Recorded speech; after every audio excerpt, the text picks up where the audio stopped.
Hey, what's up? It's your boy Elf7. Today I got a very special show. This guy I've been chasing down for a long time because of his very close connection to, one of the biggest things going on in the Tulsi campaign as in terms of like making it happen. So I'm gonna let him introduce himself. Go ahead, sir. Thank you, Ed. My name is Dr. Michael Rushnak, and I was a big supporter of Tulsi starting in January of 2019. On Facebook, I started a group called Tulsi Gabbard for President 2000, and prior to that, I was a progressive as well, and I was on Our Revolution for 3 years in New Jersey. However, I was never quite happy with the Our Revolution campaign, and when Tulsi announced, I jumped on her campaign right away. Many people joined our group immediately. Our group grew exponentially. Everybody was aloha, and it was one of the most fun groups that I've ever ran. I've started many groups on Facebook. As a doctor, I'm mostly interested in healthcare. I've started Americans for Healthcare. I also have a group called Rise Against Racism, but the Tulsi Gabbard group was my favorite of all. Awesome. Hey, thank you so much for that. Now the thing is that you're actually there's so much to say about you, but honestly, I think the Tulsi 2020 Facebook group was probably one of the biggest groups, if not the biggest group of all. Yeah, was that true? It was. Yeah. It was. Yeah. So. Bernie's group had started back in 2016. Our group just started in January of 19. I mean, out of the Tulsi groups, I think it was the Tulsi group. Was it the biggest? I think that we were growing, and I think that people were excited, especially when they thought that she was a viable candidate. I think they got quite upset with mainstream media. They got quite upset with the DNC. Who really blackballed her, and when she decimated Kamala Harris in a debate, I think we were ecstatic, and the DNC, it seemed, was ready to stop showing her. They were afraid of her because she was a powerful voice for truth. Yeah. Now the Facebook group exists to this very day. I think that the most recent rendition of it is called. So what I did was that the members were disappointed when she dropped out of the race and endorsed Joe Biden because that didn't seem like Tulsi. And so I archived the group in order to keep the members together. And I said at a future date when Tulsi announces her next step, whether it's to run for Congress, president in 24, that I would reopen the group. So in July, I reopened the group under a different title, and it was 21st Century Progressive Party. And I believe we need a progressive party in America. And I think that Tulsi would be a great candidate to run in that party. However, our focus right now is 2022, where our members are asked to opt in to be a manager in their own states to get progressive candidates to run for the House seats. And we want to be able to pass Medicare for all. We have 120 votes right now, and we need 73 more progressive votes, and Medicare for all will be passed. So that was my focus, and I put Tulsi's name associated with the group because a lot of the people ask me, is this a Tulsi group? I wanted to grow the group as large as possible. I wanted to work with all the other groups that are out there, Movement for a People's Brand New Congress, and all the other progressive groups. So I don't have any proprietary interest in my own group. I just want the progressive movement to succeed. So I think that Tulsi, in my mind, is the leading candidate. However, it wasn't really a Tulsi per se group when I ended up. When you decided to support Tulsi Gabbard versus the other candidates, like what made you feel that Tulsi was your number one choice? Well, I always felt Tulsi just had the right stuff. Tulsi, besides being a veteran and volunteering after 9/11, she had self over her own personal interest and the country's interest, and that's the kind of people that I support. There was just something about her that rang true to me, and I liked her whole platform of all the things. I also liked the things that she was opposed to. She was willing to oppose the Green New Deal of AOC, which basically would have guaranteed federal jobs to everybody, which I think never would have been acceptable by the American people. So I think that Tulsi was willing to stand up and do the right thing, not just go along. She was not a go along politician, and that's what really attracted her to me. Well, yeah, that's definitely a big attraction for me as well, sir. So the thing is that the new name of the group is called Tulsi 24. I'm a member. I do contribute regularly, right? Correct? It's Tulsi 24, right? So the name of the group is building a Oh, my bad. Okay. building a 21st century progressive party. Okay. So first, we want to establish credibility as a party by electing candidates, progressive candidates, for 2022 and also 2024. Now, we don't believe that we're entitled to have a major candidate run with our party unless we prove our worth and prove that we're a sincere group of individuals that are progressives, and then we would hope that a great candidate like Tulsi would come on board and join our party, and we would support her in 2024 if the group was on board. It's interesting, actually. In the pre-show, we actually had a short discussion, and you said that you were actually you had worked with and known about somebody named James Roguski, who I've also worked with, and he actually appeared on the channel before for an interview as well. But the thing is, I remember that he was talking about a progressive party as well. There's also someone named Steve Poikonen who 4 years ago worked on something called the Progressive Party, and actually have an interview coming up with another thing called Progressive Party that was actually part of the initial founding of MPP. Is that the same Progressive Party, or what is there any relationship? Okay. No, the party that I started, and I kind of started it with James Roguski, who's a really good friend of mine.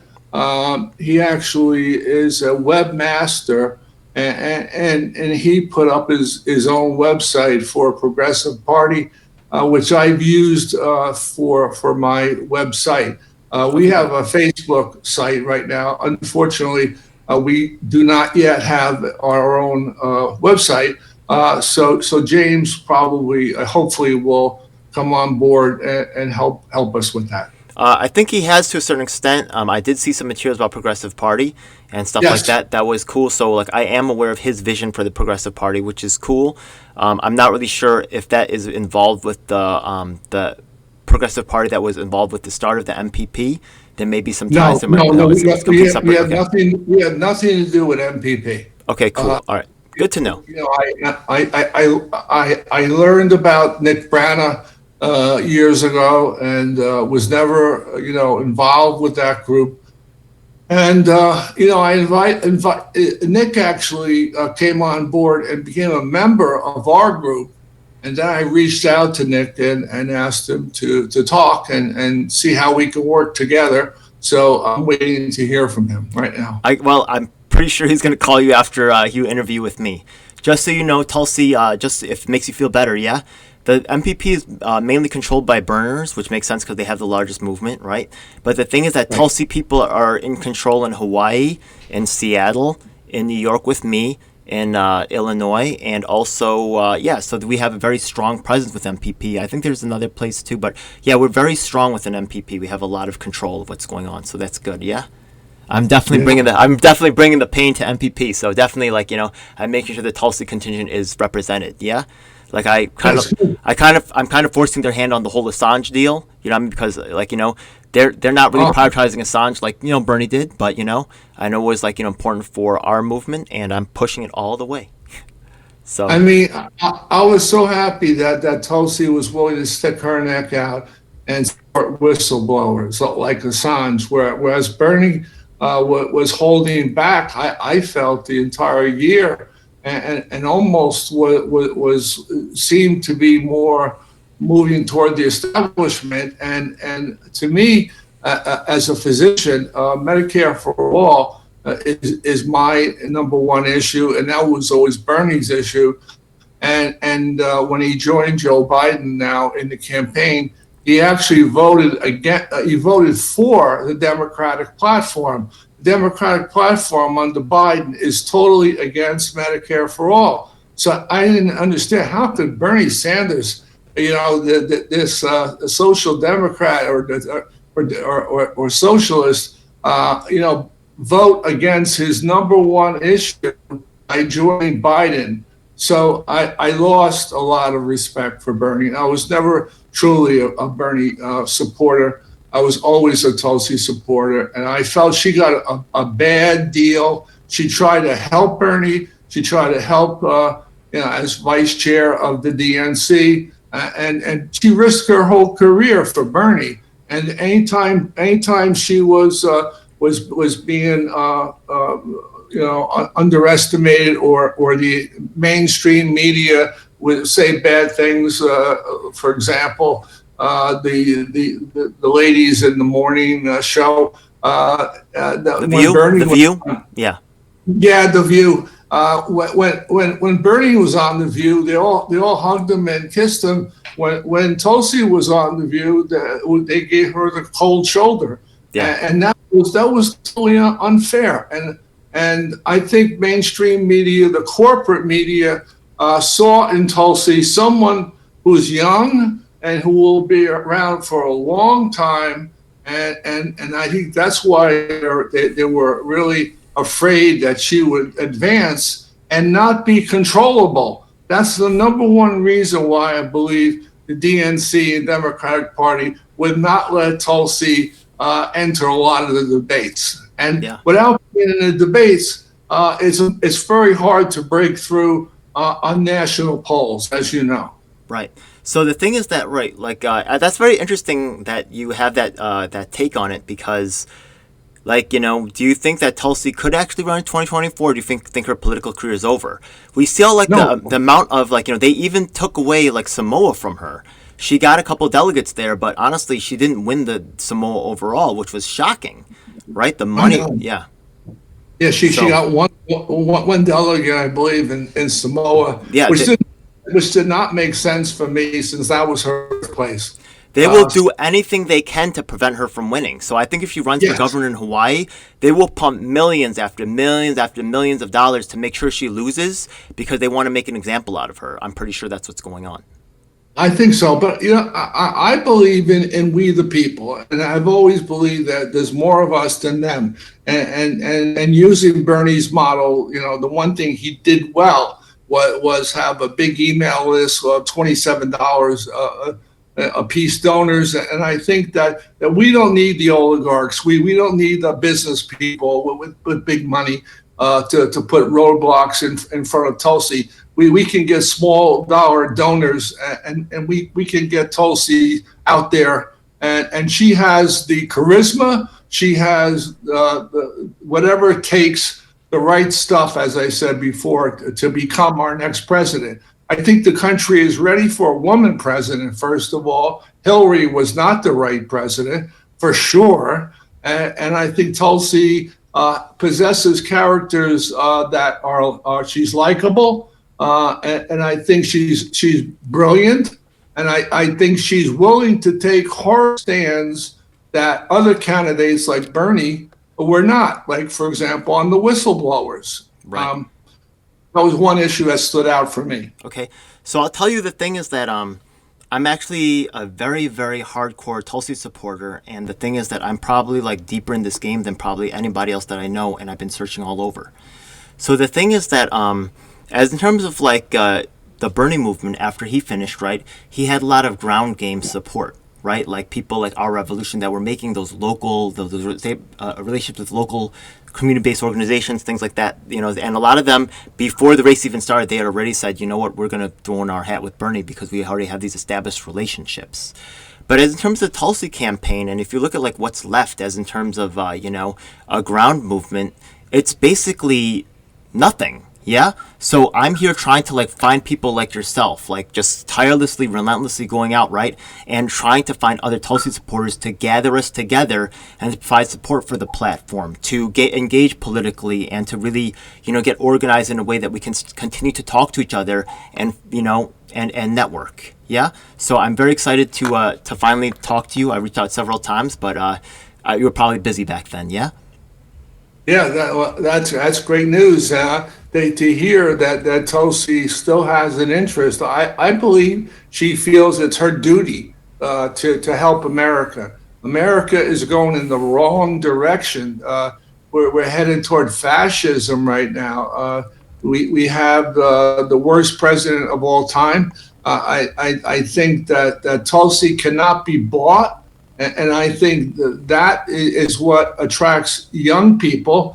And here I am at 73, and she attracted my support. So I hope I would work for her in a heartbeat, you know, as a volunteer to do anything I could. I just want to say that one of the things that I cleared with the campaign, I talked to Shani Pomerantz, and I said, Shani, is it okay if we organize a peace walk? Since you know, one of Tulsi's main things was that we should not be trying to depose leaders, you know, that we didn't like in other countries. So, you know, Tulsi was talking, you know, not that we should be against war if we were attacked. She said she would defend the United States at all costs, but we should not be going out and starting wars just to make money through selling arms, et cetera, et cetera.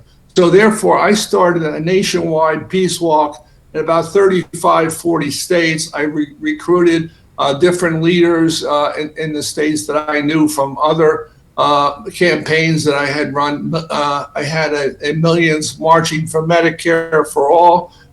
We did that in 2017, and I reached out to those leaders, and they were all progressives, and they actually did the peace walk. I did the peace walk in New Jersey, where I live, and a lot of people stood us along the way. All we did was walk the sidewalks of New Brunswick, New Jersey, and people said, you know, what's this all about? We had Tulsi signs. We were making a lot of noise, and the police said you can actually chant. So we would chant, no more war, Tulsi for us, Tulsi for us, no more war.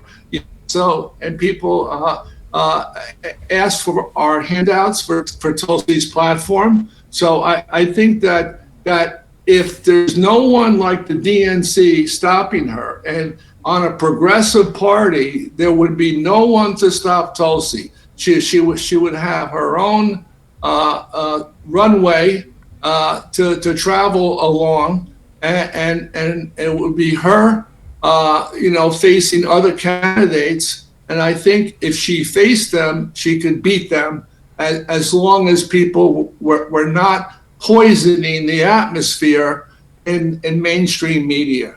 Right. So that's actually interesting that you said, because that was going to be my next question. Is like, why do you think she lost? And I'm guessing you think it's the poisoning by the mainstream media, correct? Absolutely. Yeah. So what do you think is the best thing we can do to fix it? You're a doctor, right? You give like, what's the prescription here, Doc? So the prescription here is for Tulsi to move away from the Democratic Party. I do not believe they will ever change. The duopoly is owned by the oligarchs. You know, I am Dem exit right now. I'm certainly a progressive, independent, and I would never, you know, vote for a corporate Democrat. There's about 120 progressive Democrats in the party. There's 235 Democrats right now elected, and 120 have voted for the House version of Medicare for All. Unfortunately, in the Senate, Bernie's version only got 15 votes in the Senate. Right. John bill in the House was much more realistic than Bernie's was. I was close friends with Don Murcell, who was a leader in the Bernie campaign, and I know Don was very disappointed when he supported the Biden platform against Medicare for all. I mean, I just cannot believe that. So the leader, as I see it, of the progressive movement right now is Tulsi Gabbard. Okay. What about, I remember before you said that the media had like a very big effect on making her lose. What can we do about the media situation? Well, the problem with the media is that they're owned by the oligarchs, and all the mainstream media, is told what to do for their jobs. I think that Tulsi did a good job on Joe Rogan's show. I think she did a great job on Jimmy Dore.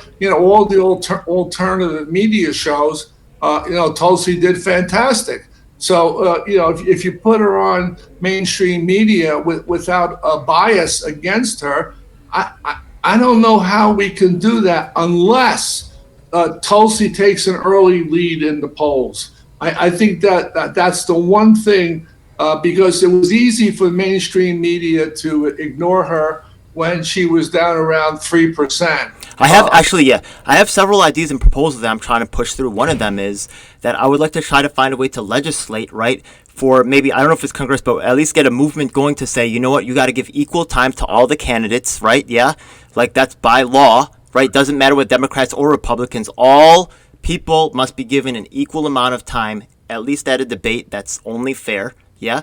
And also, we should also hunt down, like, as in terms of like media, right? We need to, like, she wasn't allowed to debate, right, outside of the terms that's given by the DNC. So she cannot say, oh, Joe Rogan, why don't you host a debate like that? So, look, we're in a new era. We're in the 21st century. There's no reason for us not to have an internet debate, right, or to create those types of situations. So that's part of another. I'm going to try to find all the things that caused Tulsi to lose. I'm going to try to address election integrity issues. All those things, I'm going to try to repair those things for 2022 or 2024. So I would be really, I think that your help in that kind of regard would be astronomically beneficial. Yeah? You down? And I'd be helpful. I'd be glad to work with Tulsi as far as her healthcare plan, because I've had a lot of experience in healthcare. I have a master's in public health and have worked in healthcare policy. And I know I can help Tulsi in that area, and basically, that's my number one goal as a physician, to save lives. And I think Tulsi, to be honest, I think that the one thing that Tulsi became known as we don't want any wars and things like that, and I think that if she had balanced that out earlier with a Medicare for all policy, a positive note, as opposed to being against wars, to be for Medicare for all, that would have been a good thing for Tulsi. Actually, you know Jon Snow, right? I do know Jon Snow. Yeah. Yes. Yeah.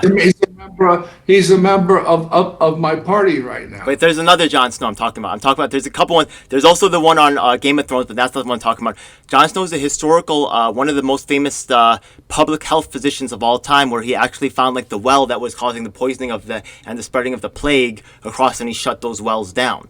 So just so you know, public health policy, Medicare for all is cool, but public health officials, and I know you have some type of experience in public health policy. In fact, you were even trying to go for Surgeon General, right? Yeah?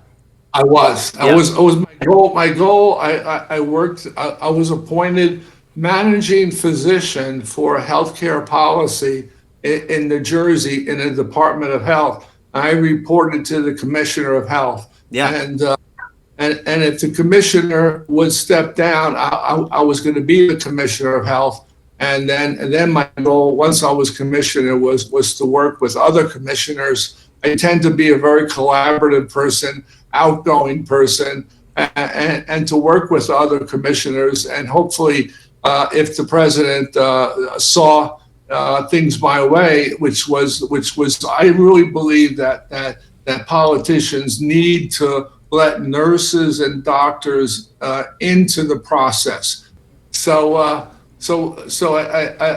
think that the corporate politicians are scared. I think that they know that the young people are fed up with their garbage and baloney.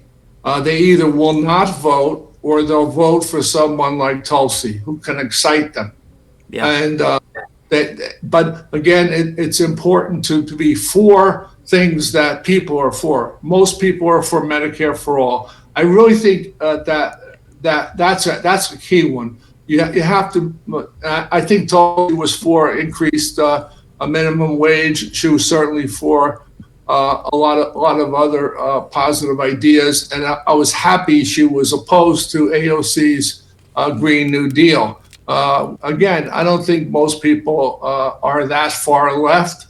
I think that Tulsi, I would consider to be center left, and I think that's where the American people are today. And I think that most young people are realistic enough to know that's a winner.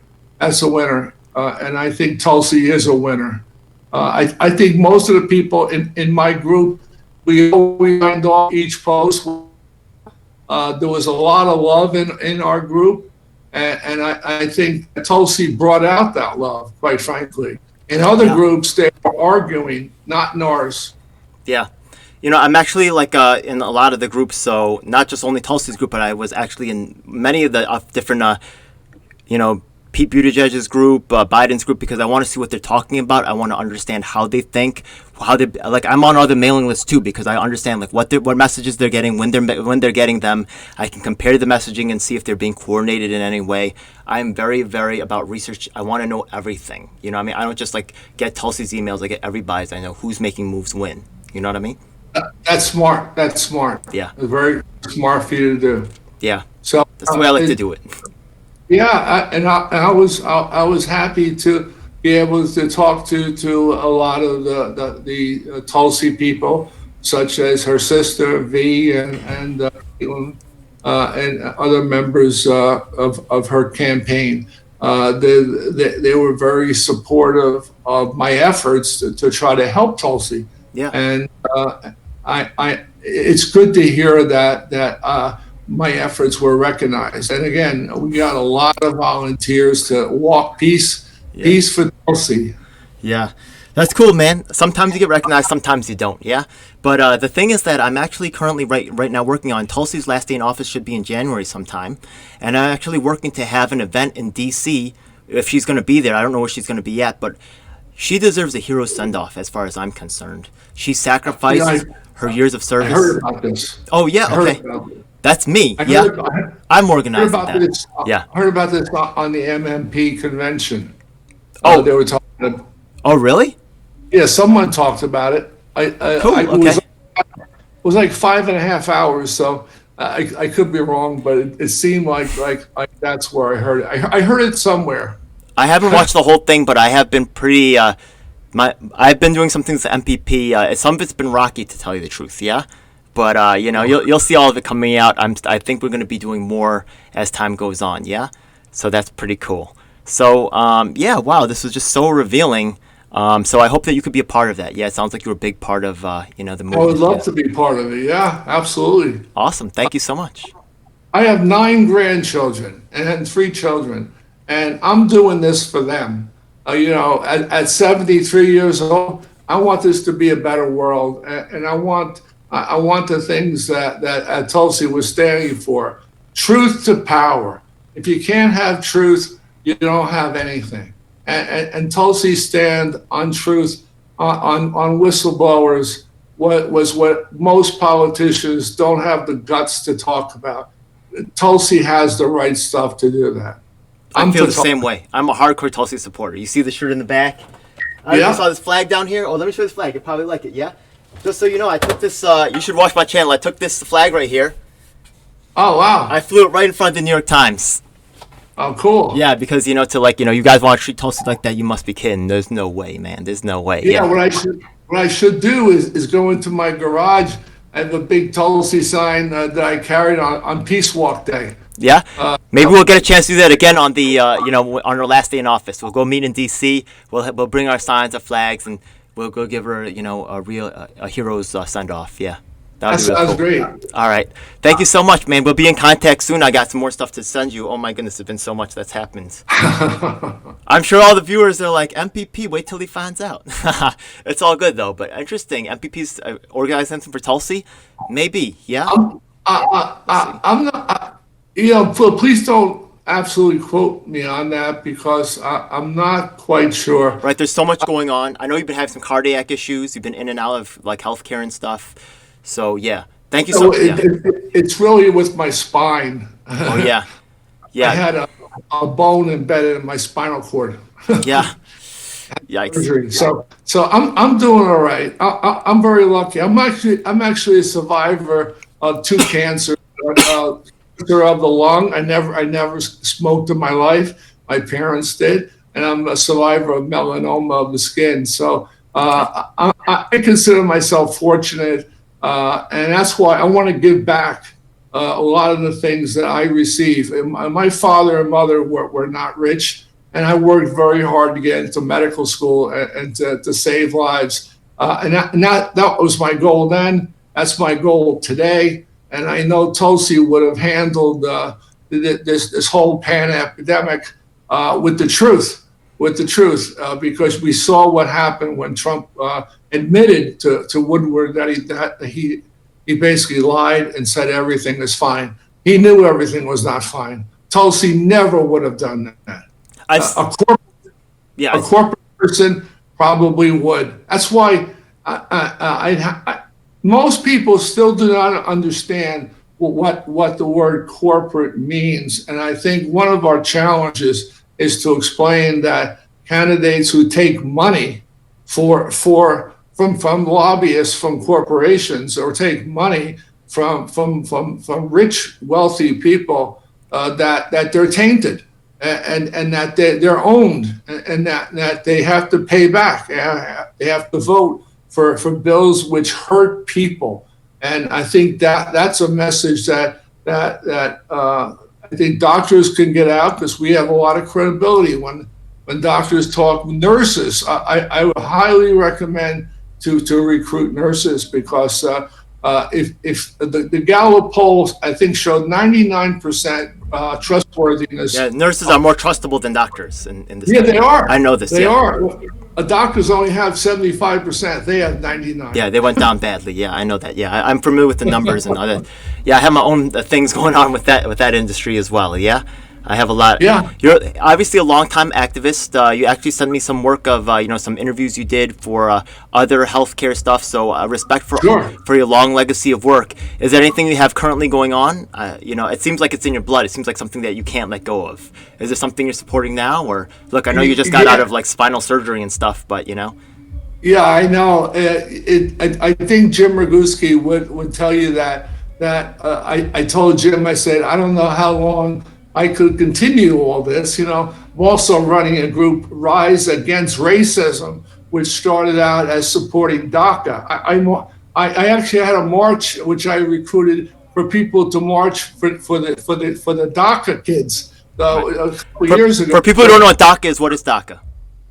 DACA are the ones that were the immigrants that Obama actually let stay in the country as long as they did well and studied hard and got a job and Trump has thought about sending them back to their country, although there's a lot of them stay in here. Those were the documented. I forget the exact. Dream something, dream something, right? Yeah, exactly. Yeah. There's well, let's keep our focused on the prize, and the prize is the presidency, and the prize is Congress, because without Congress, a president may have a bully pulpit, but it's very hard to pass any legislation. These executive orders that Trump is doing, I think, are basically illegal, and I think everybody knows it. But we have to get back to reality. We have to get back to people that they'll love Tulsi. They want to be able to feel, to be honest, when I look for a doctor, I look for a woman doctor because they have more empathy. And I know one thing, it's very hard to be a physician, but to be a physician as a woman, it's twice as hard, because it's twice as hard to be able to take care of a family. And let's face it, the woman always has to take care of the children as much as the man does. But the man goes out to work on his job. The woman has to do their job plus take care of the family. So I always feel the woman, own family, probably smarter. We've had too many men presidents all these years of the history of America. One man after another. Sure, we had one black man. Okay, that was good. That was good to break the string of white politicians. Although I did not agree with a lot of Barack's policies as a corporatist. However, I think we're ready for a woman president. She's also indigenous to this country. She's also indigenous American, Native American. Yeah, exactly. So I'm looking forward. My wife and I went to Hawaii on our honeymoon.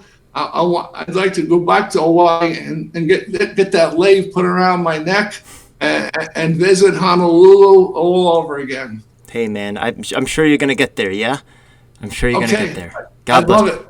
Thank you so much, my brother. It's been a great interview. I probably have some more questions later on. Yeah, but I think this is a great chance for my viewers to get to know you. And thank you so much for all your work in terms of the Tulsi campaign. You're definitely one of the top performers.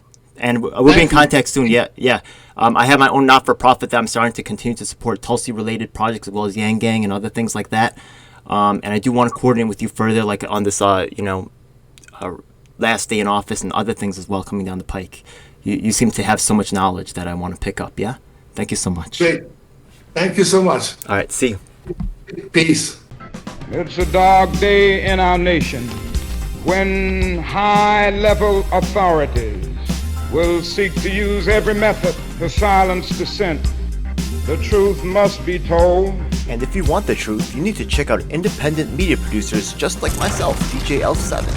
You should subscribe and hit the bell icon to get notifications when I release a new video. The truth of these words is beyond doubt. That includes Facebook, Twitter, Instagram, and of course YouTube. Unfortunately, we have definitely seen that these mainstream outlets will cave to corporate interests, so we encourage you to join our independently moderated communities of Reddit and Discord. We also encourage you to subscribe to us on BitChute and Dailymotion so you can see the content that YouTube doesn't want us to let you see. Hey, now it's time for the most important part of the video. That's right. It's time for us to tell you about the Taking Action Group. Do you need an activist? Or maybe there's no activists around willing to help you with your cause and you need to learn to become an activist. That's exactly why we're here. Every week we get up with people from across the nation, in fact even sometimes internationally, and we develop strategies and a game plan to address the issues that are affecting all of us. Every week myself from New York City and of course my co-host Lisa from Los Angeles provide a coast-to-coast perspective on what's going on in the country. If you want to donate to help out with expenses, travel, equipment, stuff like that, then I definitely appreciate it and you could hit us off at Venmo or PayPal. Thanks a lot. Hey, by the way, we also have a merch store, so check it out. Oh my goodness, it seems like you've reached the end of the video, so make sure you check out some of our other videos. Make sure you subscribe. This is your last chance to do so thanks a lot. And looking forward to seeing you on the next one. Hope you guys enjoyed. Please comment below if you have any questions or issues you'd like me to address. And if you're an activist, the time to make things happen is now.